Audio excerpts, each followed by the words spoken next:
Parmi les amateurs de jeux vidéo se distingue une communauté appelée les speedrunners. Ces joueurs ont une façon assez particulière d'apprécier un jeu car il s'agit de le terminer le plus rapidement possible, quitte à devoir réessayer des dizaines et des dizaines de fois. Leur but, marquer l'histoire à leur manière, derrière l'écran de leur télé ou de leur ordinateur, mais aussi se faire un nom au sein d'une communauté certes restreinte mais généralement très passionnée. Après être resté dans l'ombre pendant de nombreuses années, le speedrun a même fini par devenir à la mode. Et si aujourd'hui on trouve des records du monde sur absolument n'importe quel jeu, les speedrunners se sont longtemps cantonnés à des jeux de plateforme comme Sonic, ou encore des jeux de course dont la figure emblématique est bien évidemment Mario Kart. Raccourcis, passages secrets, collisions aériennes, tous les moyens sont bons pour terminer la course quelques dixièmes, voire quelques centièmes de secondes plus tôt que la fois précédente, et ainsi voir son nom apparaître sur le glorieux livre des records de Mario Kart. Chaque circuit a bien entendu son propre record, et ce sur chaque édition de Mario Kart qui est paru jusqu'à aujourd'hui. Mais parmi eux, il en est un dont l'histoire qui s'étale sur des décennies est sûrement la plus palpitante. Bienvenue sur la montagne Choco. Si certains d'entre vous ont peut-être le souvenir de ce circuit sur la version DS de Mario Kart, notez toutefois qu'on parle ici de la version Nintendo 64, un peu plus ancienne. En effet, l'histoire de ce speedrun commence en 1997, soit l'année de la sortie de Mario Kart 64 aux États-Unis. Alors que tout le monde s'amuse à essayer les différents personnages et les différents circuits du jeu avec leurs amis, les speedrunners, eux, n'ont pas de temps à perdre. Et il ne leur faut pas longtemps avant de se rendre compte que l'un des circuits se trouve à être particulièrement buggé. Il s'agit en effet de la montagne Choco. Et pour mieux comprendre ce qui se passe avec cette fameuse montagne, jetons alors un coup d'œil à ce plan vu du ciel. Sur le papier, la course semble extrêmement simple. Après une ligne droite, le joueur doit simplement suivre une sorte de boucle, après quoi il passe sous un tunnel et enchaîne quelques virages pour rejoindre la ligne d'arrivée. Il faut compléter 3 tours de piste pour terminer la course, comme toujours dans Mario Kart. Rien de plus simple donc. Jusqu'à ce qu'un joueur, du nom de David One, ouvre une brèche qu'il sera alors impossible de refermer. Dans un post de blog daté du 19 avril 1997, ce dernier explique qu'il est possible de se servir d'un bug afin de gagner un temps précieux sur ce circuit. Lors du passage, dans lequel la route fait une sorte de boucle, on remarque que le joueur passe plus ou moins 2 fois au même endroit. Et ce que David a découvert, c'est qu'il est possible de passer d'un côté de la route jusqu'à l'autre sans pour autant avoir à conduire tout le long de la boucle. Pour ce faire, le joueur doit réaliser un mouvement très compliqué qu'on appelle un one frame jump. Le but ici est de foncer droit dans le mur et pile au moment où la voiture rentre en contact avec le mur, appuyer sur la touche saut. Ainsi, il va se produire une collision que le moteur du jeu a du mal à gérer et ce qui va se passer, c'est que la voiture va se retrouver propulsée par-dessus le mur, comme si cette dernière pouvait soudain voler. La grande difficulté de cette technique réside dans le fait qu'il faut appuyer sur le bouton à l'instant précis, à la frame où la voiture touche le mur. Le jeu Mario Kart 64 tournant à 30 frames par seconde, cela signifie que le joueur dispose seulement d'un 30e de seconde pour appuyer sur le bouton de saut. Après, il est trop tard, et la voiture se cogne simplement contre le mur. Toujours est-il que la technique qu'il nomme alors wall jump permet de gagner un temps précieux en évitant toute une partie du circuit. Et ainsi, David One est le premier à décrocher le record du monde pour le speedrun de la montagne Choco, en terminant la course en un peu plus d'1 minute et 32 secondes. Il s'agissait alors d'un temps assez exceptionnel, car la plupart des circuits de Mario Kart 64 étaient faits pour se terminer en environ 2 minutes. Mais David était plus un théoricien qu'un praticien, et son record du monde ne dura que très peu, moins d'une journée en fait, avant qu'un autre américain du nom de Kevin Booth ne s'assoie sur son trône en utilisant sa technique. Le record va alors passer de main en main plusieurs fois entre l'année 97 et 98. Le problème, c'est qu'il reste très peu de preuves vidéo des records datant de cette époque, et il est donc impossible de dire avec précision combien de personnes ont battu ce fameux record et combien de temps elles l'ont gardé pendant cette période-là. Ce qui est sûr en revanche, c'est que l'homme qui avait initié cette quête, l'incroyable David One, est de retour. Et pas pour faire semblant, car en octobre 98, il découvre 2 nouveaux raccourcis. Et encore plus incroyable, après cette découverte, plus personne ne trouvera jamais de nouveaux raccourcis. Le premier est une sorte d'amélioration du wall jump qu'il nomme le hill jump. Le principe est plus ou moins le même. Il s'agit de foncer dans une partie de la montagne pour se retrouver propulsé par-dessus. Cette fois, on échappe à une partie encore plus longue du circuit. En effet, le hill jump s'effectue ici et non plus là. Le joueur passe au-dessus de la montagne de façon chaotique et il gagne donc encore plus de temps, de quoi ravir les speedrunners.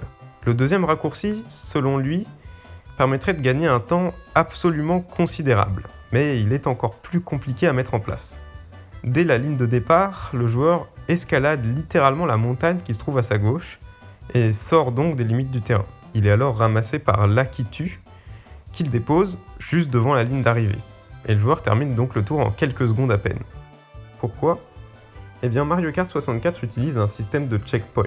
Lorsqu'un joueur sort du terrain, il est ramené à l'endroit le plus proche de la ligne d'arrivée auquel il s'est trouvé pendant la course. Ici, au moment où il sort des limites, le joueur arrive à cet endroit et le jeu ne considère plus qu'il est ici, mais bien ici. L'Akitu le dépose donc à l'endroit où il devait être avant de quitter le terrain.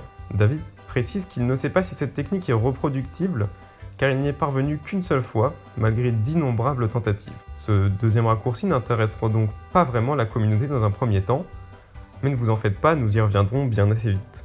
Mais pour l'heure, la compétition bat son plein.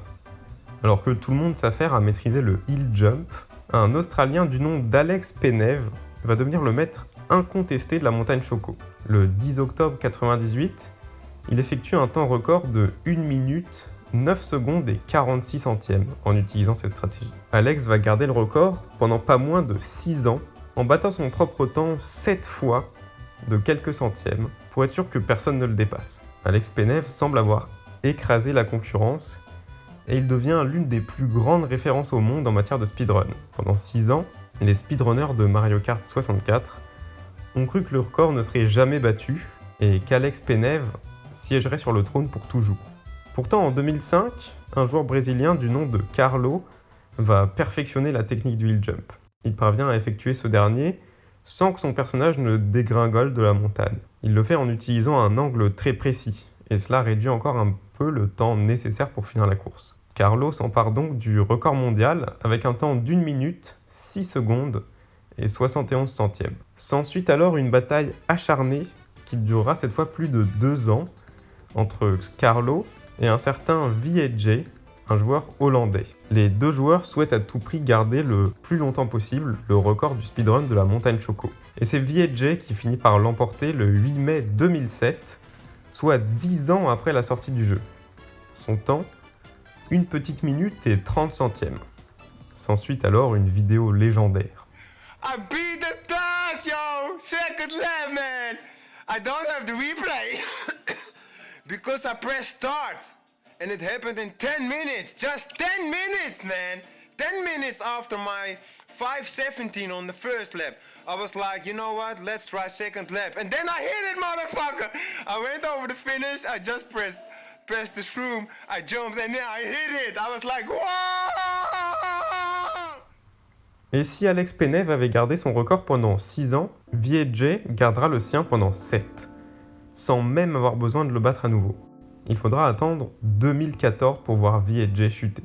On rentre alors dans le dernier arc de cette course au speedrun de la montagne Choco. Un joueur, du nom de Whether or Not, décide de se pencher à nouveau sur une trouvaille alors vieille de plus de 15 ans. Vous vous en souvenez, il s'agit du raccourci incroyable qu'avait trouvé David Won en 1998. Celui qui permet d'ignorer une immense partie de la course en utilisant le checkpoint. Pour ce faire, Whether or Not va se servir de ce qu'on appelle une version tool assisted du jeu. Il s'agit en fait d'une version trafiquée où l'on peut accélérer, ralentir, remonter le temps, bref, torturer le jeu pour trouver plein de bugs et d'autres contenus cachés. Et lors de ses recherches, Whether or Not va faire une découverte tout à fait incroyable. Si on exécute parfaitement le raccourci décrit par David Won en 98, il est possible de retomber directement derrière la ligne d'arrivée sans même sortir des limites de la course. Et pourtant, le jeu compte bel et bien le tour comme valide. Il parvient alors à faire un tour en à peine plus de 6 secondes et on appellera cette technique le Weather Tenko en référence à son pseudo. La question est maintenant la suivante. Est-il possible pour un être humain de réaliser un Weather Tenko sur une version normale du jeu? Inutile de préciser qu'il s'agit d'un défi extrêmement complexe car en plus du timing particulièrement serré, il s'agit en plus d'atterrir ici sur un polygone microscopique situé sur la montagne. Le dernier protagoniste de l'histoire va alors rentrer en jeu.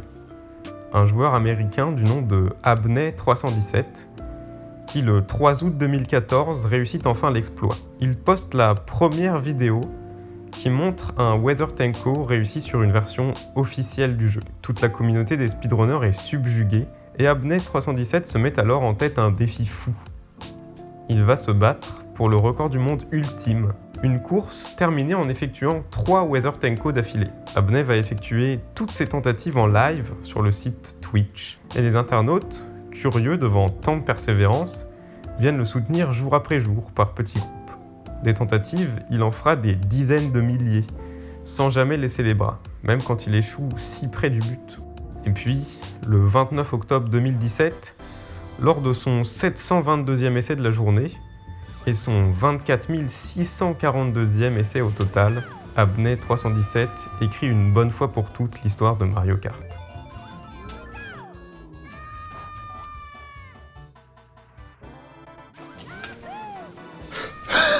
Yes! Let's go! Let's go! That's it! Yes! Let's go. Oh my god, dude. 16 secondes et 38 centièmes. Cette fois, une chose est sûre, plus personne ne s'assiera sur son trône. Plus de 20 ans après le premier record mondial, Abney317 a définitivement obtenu le meilleur temps possible, en y mettant toute son âme.